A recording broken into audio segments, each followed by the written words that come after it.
When you go on YouTube and view content about the British Isles, about England, they're mostly from people abroad, mainly from America, who come across and visit London and Edinburgh and Bath and the Cotswolds, but know very, very little about the majority of towns and villages in the country, especially towns and villages in the north of England, where it's a bit grimmer than it is everywhere else, but also incredibly beautiful.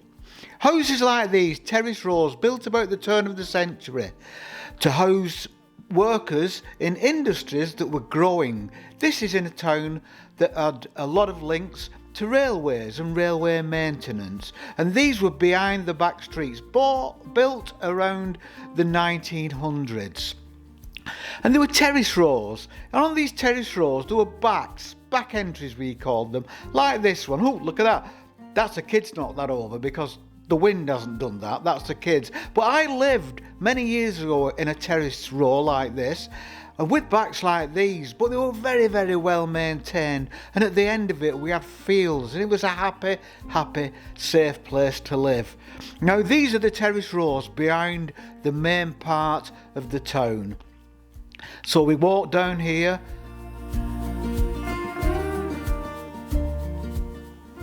You can see an industrial unit in front of you, and beyond that you can see stone buildings dating back to the early 1800s, the late 1700s. A co-op shopping trolley.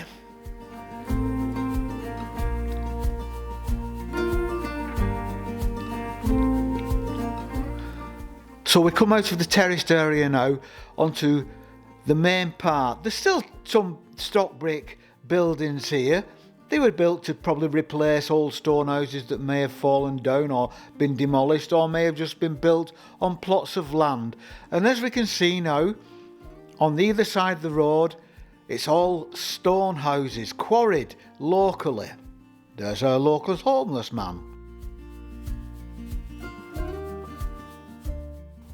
These date back to, like I say, the late 1700s, the early 1800s. There would have been houses in those days for the workers on the local estates. Oh, a nice lady just smiled at Molly. That was very nice of her. So you've got to imagine that beyond these houses, just over 100 years ago, beyond these stone buildings, on a very wide, what would have been packed earth or cobbled road, there would have been nothing. You would have had these houses, these buildings, and then just fields and woodland stretching off to the next village, which may have been 5-6 miles away. And this is how it worked. And there were local workers here. They worked on the farms. A lot of people here would have worked on Lord Leverhulme's estate at Rivington.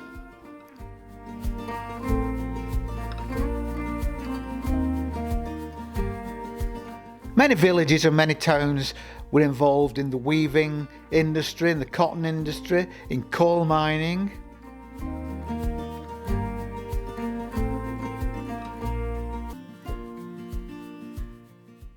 And of course farming, because most of the farming was done locally. Things weren't shipped in from elsewhere, which meant they had a fairly basic but a fairly wholesome diet.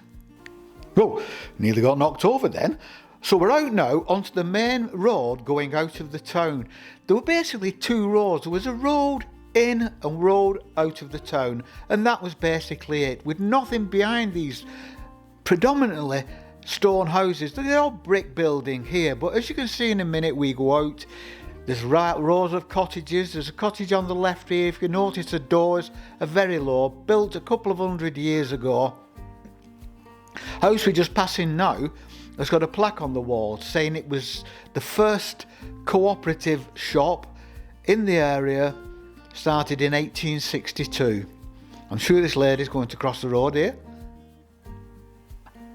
And I'm right. Let's sneak behind you, love. Thank you very much.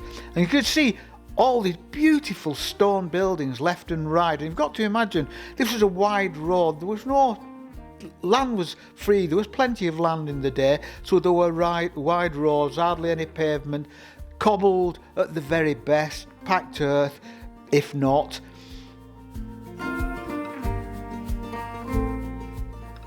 A local church there, dating back a couple of 100 years, more terraced houses, and this is all there would have been. These terraced houses, try and imagine that, these terraced houses, that church, a cobbled road, nothing behind either side, and just going off into the countryside in the distance. No cars, just the odd horse-drawn carriage. Nice hedges. Well done. Well done, you people, keeping it all nice and neat in front of your nice, neat little terraced houses. Beautiful. And there's the poppy, because obviously we are coming up to Remembrance Sunday very shortly, and across the road is the pub, the Bowling Green, I think that's probably called. It is. That would have been one of the many pubs that served even 100, 200 years ago. There were still plenty of pubs in the area. They would have been selling beer served out of jugs rather than hand pumps in the day. I remember there being a pub in Lee called the Ring of Bells years ago when I was a kid, and they still served the beer out of a jug. And the sky's even lighter here with the wide roads, and the houses, if you notice, the cottages on either side, the stone houses are lower than your typical stone terraced and modern house, because they had lower rooms. The rooms weren't as high.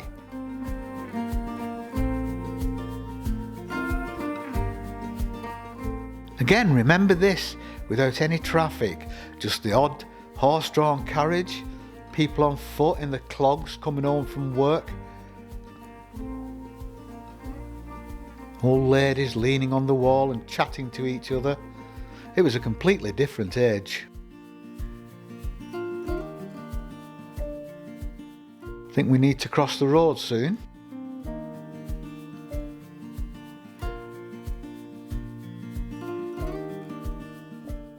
Oh, way up. Yay! Young lad on motorbike without a crash helmet. There's always one. Look how well these stone houses have been kept. Beautifully maintained. There's a pub across the road there. That's the original Bay Horse. Now that's been painted, and it's a stone building, but it has actually been painted, which I think is a shame. Stonework looks so nice. Another thing, if you look at the buildings, the stonework is quite discoloured. In the day, they would have been a lot cleaner and a lot brighter, because there was no pollution, there was no traffic, there were no actual mills around this area, I don't think. The mills started a few miles down the road towards Wigan, towards the deeper, darker industrial areas and the canal systems. Up here, you were pretty much out in the countryside. Working the land, working in small local businesses, working on the local estate.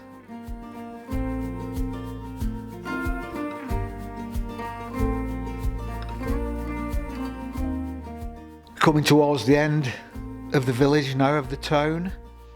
So as you can see, there were the centre of the town with terraced houses behind. They were built to accommodate the workers at industries that grew up in the early 1900s, which then died off in the 1960s, really, at the end of the rail, when Dr. Beeching came in and made recommendations that decimated the rail industry in England and the British Isles.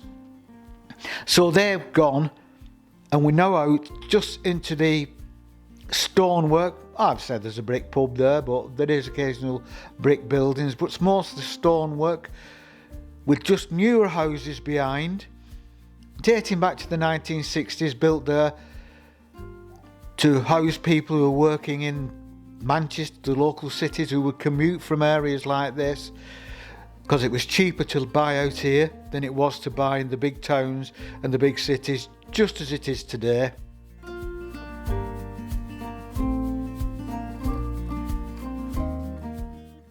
And this is where the road widens out here, and it goes off now past the stone houses you can see in front of you and down into the countryside to the next town, which is about 5 miles away. Nothing but countryside, very simple, very basic, just your stone houses, probably only a couple of thousand people in total, and then nothing, just farmland which grew crops to feed these people.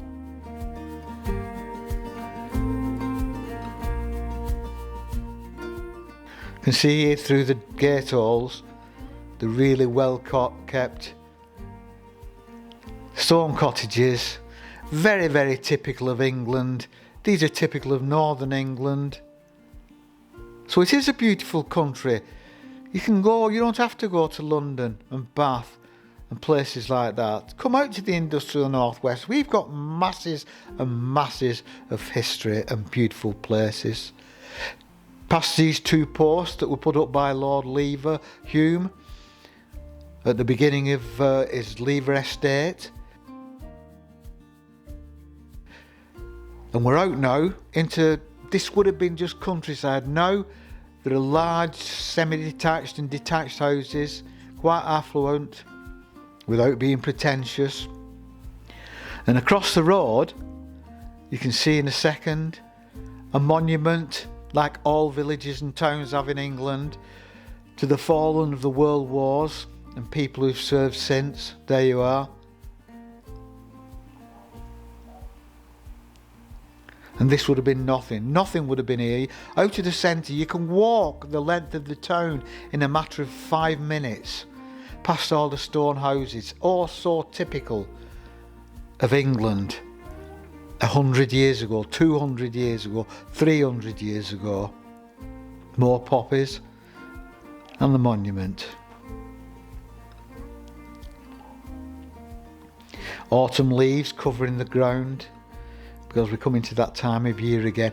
And these houses, these semis, these quite affluent, these quite expensive semis and detached houses, there would have been nothing here, nothing but fields. And if you walk a couple of 100 yards down here, down a left-hand bend, you still walk out of the houses. There are no more houses, just the odd stone cottage dotted about, and it is just countryside where everyone comes to walk the families, walk the dogs. It's absolutely beautiful.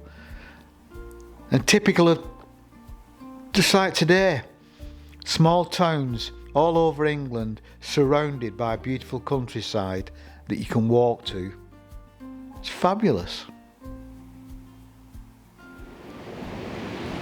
And there you go, typical northern class working town. Stone buildings from 1700s, early 1800s, then stock brick ones built around 1900, late 1800s to service an industry that actually died in about 1963.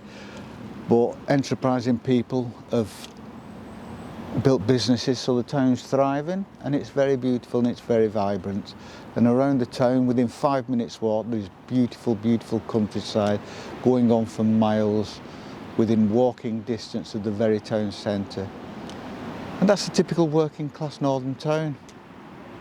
Hope you enjoyed that. If you like the channel, please subscribe and we'll catch you next time.